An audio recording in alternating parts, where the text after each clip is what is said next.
Welcome to Lesson 4, Repression, when positive thinking becomes a cage.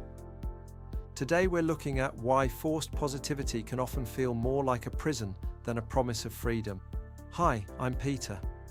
Most of us were taught that changing our thoughts would change our lives, but when we layer positive affirmations over a very different emotional reality, we can end up feeling fragmented rather than powerful.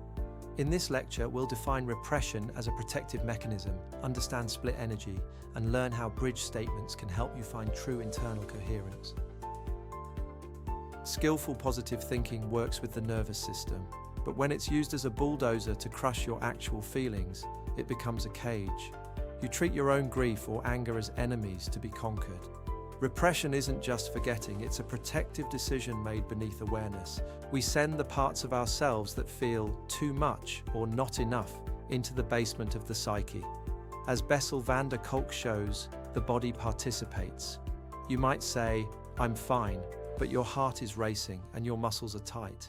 The repressed material hasn't vanished, it's become a pattern of tension. Repressed emotions are like frozen rivers of energy. In traditions like yoga and tantra, these are seen as blockages. Your body can even become chemically addicted to the familiar agitation of shame or fear. To understand this, imagine your psyche as a committee. One part wants growth and love, but another part remembers old rejection and is determined never to let it happen again. That part has voting rights too. What we call self-sabotage is often just a protector part using an outdated map of danger. It pulls the brakes on intimacy or success because it associates progress with an old wound. Abraham Hicks calls this split energy. On one channel, you're declaring abundance. On another, you're broadcasting unworthiness. The quantum field doesn't punish you, it simply receives a tangled signal. This split creates incoherence. You might take bold action one day and undo it the next.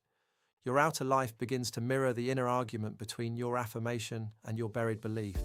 When spiritual teachings tell you you're blocking your blessings, it can lead you to try and beat your inner child into agreement. This only pushes that part further underground, convinced its pain isn't welcome.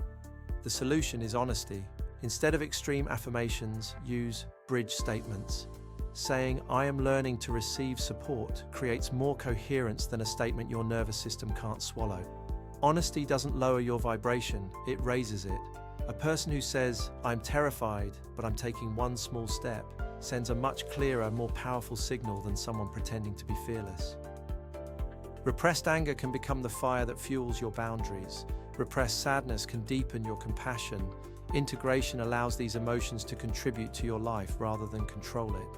Ultimately, we must move from performance to participation.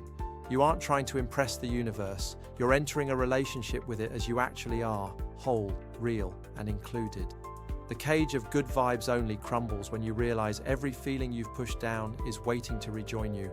Wholeness is more powerful than a carefully curated image. It's time to unlock the doors you've kept closed for years. Your affirmations are no longer chains. They are the words that invite your whole self to finally come home. To recap, repression is protection, not disappearance. Using believable affirmations and inclusive awareness is what creates the grounded foundation for your dreams. In our final lecture of this series, we'll look at the ultimate goal of our work, living from the integrated self. I'll see you then.